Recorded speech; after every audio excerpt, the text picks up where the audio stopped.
कालू भैया, मुझे तो समझ ही में नहीं आ रहा है, आखिर इस जंगल में चोरी कैसे होने लगी। जब हमारे पूर्वज रहते थे तब तो चोरियां बिल्कुल भी नहीं हुआ करती थी, पर चोरी आजकल तो बढ़े ही जा रही है। कबूतर भैया कह रहे थे उन्होंने सरसों के दाने रखे थे अपने घोंसले में। वो नदी के पास पानी पीने गए तो उनके सरसों के दाने गायब थे वहाँ से। हम लोग तो बहुत परेशान हैं इस चोर से।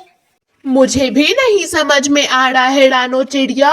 जिस दिन मुझे वह चोर मिलेगा मैं उसे बहुत मारूंगा और इस जंगल से धक्के मार के निकाल दूंगा। सारे पक्षियों का जीना हराम कर रखा है उसने।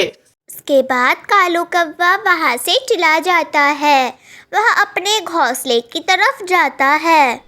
हमें धीरज से काम लेना होगा, वरना सारे गांव वालों को पता लग चुका है। कोई पक्षी जरूर है जो रोज ही उनके घोंसले से चोरी करता है। मुझे तो ऐसा लगता है कि हमें अपना दाना खुद ढूंढना चाहिए। कुछ नहीं होता है, अगर सावधानी से चोरी करोगे तो कोई भी नहीं पकड़ेगा। और मुझसे तो दाना इकट्ठा बिल्कुल भी नहीं होता है। सारे पक्षी जब सुबह सुबह दाना इकट्ठा करने जाए तभी तुम उनके घोंसले से चुरा लिया करो, कोई भी नहीं नोटिस करेगा। दोपहर और शाम को ही बस मत जाया करना। मुझसे नहीं होता दाना इकट्ठा। आखिर हम भी इस जंगल के पुराने वासी है, किसी पक्षी को हमें तो खाना देना ही चाहिए। सही कहा तुमने, हम भी तो इस जंगल के पुराने वासी है ना। हमें भी किसी पक्षी को दाना देना चाहिए, पर सब ऐसे हो गए हैं, कोई तो हमसे डरता भी ना है और न ही हमें दाना देता है। हमारी कोई इज्जत ही नहीं है इस जंगल में। ठीक है, अब जाओ कबूतर के घोंसले में। कबूतर नदी पर पानी पीने गया होगा अभी। हर दोपहर वो नदी के पास पानी पीने जाता है। उसके घोंसले में कुछ खाने पीने का जरूर होगा। उसके बाद कालू कौवा कबूतर के घोंसले की ओर निकल पड़ता है। वाह, आज कबूतर अमरूद और गेहूं के दाने लाया है दूसरे जंगल से। मेरा तो मन ही खुश कर दिया कबूतर ने। अब जल्दी से सारे अमरूद और गेहूं के दाने छुपाकर अपने पंजों में ले जाता हूँ, वरना कोई मुझे देख लेगा और समझ जाएगा कि मैं ही इस जंगल का चोर हूँ। कहीं कबूतर ना आ जाए। मैं जल्दी से निकलता हूँ इसके घोंसले से। उसके बाद कालू कौवा कबूतर का खाना लेकर भाग जाता है। इससे अच्छा तो मैं यह जंगल छोड़कर ही चला जाऊं। कुछ भी अगर मैं अपने घोंसले में रख कर जाता हूँ, अगले टाइम वो सब कुछ गायब हो जाता है। मुझे तो बहुत गुस्सा आ रहा है उस चोर पर जिसने सारे पक्षियों पर हमला कर रखा है।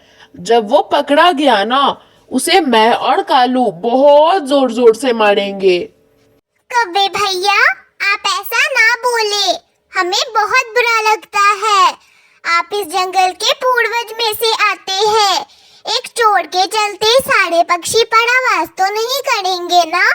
हम उस चोर को पकड़ लेंगे, आप चिंता ना करें। वह चोर सारे पक्षियों की चीजें चुरा रहा है। मुझे भी बहुत गुस्सा आ रहा है। मैं, कालू भैया और जंगल के सारे पक्षी उस चोर की खोज कर रहे हैं।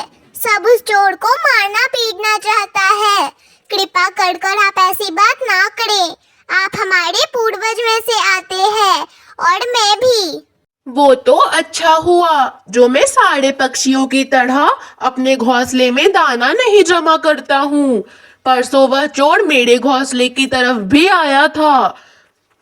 पर तुम्हारे घोंसले से उस चोर को क्या मिलता कव्वे? तुम तो अपने घोंसले में ना ही दाना रखते हो और ना ही कोई फल। फिर कुछ नहीं मिला, इसलिए तो मेरा घोंसला तोड़ के चला गया वो चोर। कव्वी तो बहुत गुस्सा हुई और फिर हम लोगों ने ठान लिया जिस दिन उस चोर को पकड़ेंगे ना, बहुत मारेंगे। मैं तो जूतों से मारूंगा उसे। कालू, मेरे सुंदर पति, मेरी एक फरमाइश है, क्या तुम मेरी फरमाइश पूरी करोगे? अब क्या फरमाइश है तुम्हारी?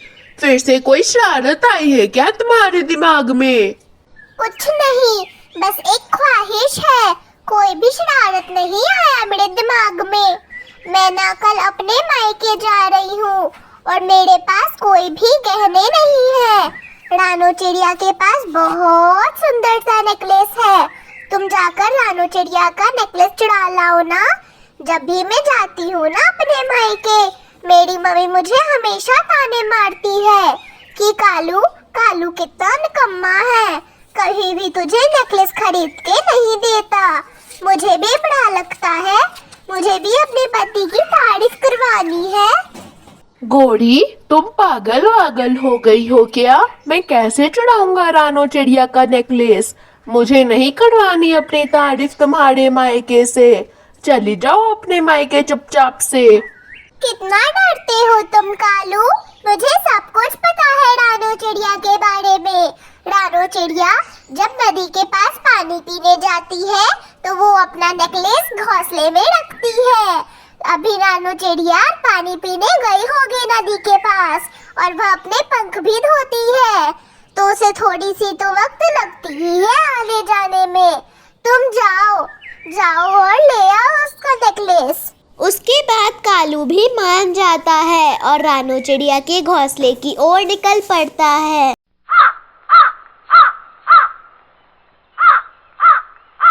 कव्वी को तो सारी चीजें पता होती है इस जंगल के बारे में।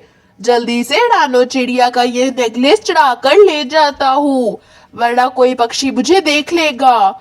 यहाँ से जल्दी जल्दी से निकलना पड़ेगा। रानो चिड़िया नदी पर अपने पंख धो रही होगी। जल्दी से चलता हूँ यहाँ से। उसके बाद कौवा जल्दी जल्दी अपने घोंसले की ओर निकल पड़ता है। गौरी, गौरी, मैं नेकलेस ले आया हूँ, ये लो और अपने मायके की ओर निकलो। रानो चिड़िया अपने घोंसले की तरफ आ गई होगी। सारे पक्षी भी इकट्ठा हो गए होंगे। मैं जाता हूँ रानो चिड़िया की तरफ, वरना रानो समझेगी कि मैंने ही चुराया है उसका नेकलेस। जल्दी जाओ। उस कमबख्त चोर ने मेरा भी नेकलेस चुरा लिया। इससे अच्छा तो था मैं अपना नेकलेस खोल कर जाती ही नहीं। वो मेरी माँ की आखिरी निशानी थी। आखिर है ही क्या मेरे पास? मेरी माँ की आखिरी निशानी भी वो कमबख्त चोर ले गया। इधर रानो चिड़िया रो रही थी और उधर गोरी कव्वी अपने मायके पहुंच गई थी। उसके बाद गोरी कव्वी अपने घर पहुंचती है। वो घर पहुंचकर अपनी मम्मी और बहन से बात करती है और जब बात पूरी हो जाती है तब गोरी कव्वी कहती है, ठीक है माँ, अब मैं निकलती हूँ। कालू ने मुझे बोला था कि जल्दी आ जाना अपने मायके से। अब मैं चलती हूँ माँ। गोरी कव्वी की माँ उसको उसके साथ उसकी बहन को भी ले जाने के लिए कहती है और कहती है कि कल वह उसको लेने आ जाएगी। गोरी कव्वी भी मान जाती है और अपने बहन को लेकर चली जाती है। कालू, कालू मैं आ गई। चलो चलो हम लोग पानी पीने चलते हैं नदी के पास। यहाँ गोरी और कालू दोनों नदी के पास पानी पीने जाते हैं। गोरी की बहन उसका नेकलेस पहन के पूरी जंगल में घूमती है। तोता उस कव्वी को नेकलेस पहना देख लेता है और फिर रानो चिड़िया को सारी बातें बताता है। फिर सब लोग कव्वों से कहते हैं, कव्वे, बंद करो ये नाटक। हम समझ चुके हैं, तुम ही चोर हो। तुम्हारी बीवी की छोटी बहन रानो चिड़िया का नेकलेस पहन के घूम रही थी, तो हमने पूछा कि तुम्हारे पास ये नेकलेस कहाँ से आया, तो बोल रही थी कि कालू भैया ने मुझे यह नेकलेस खरीद के दिया है। अच्छा यही होगा, तुम इस जंगल को छोड़कर चले जाओ, वो तुम्हारे लिए ज्यादा अच्छा होगा।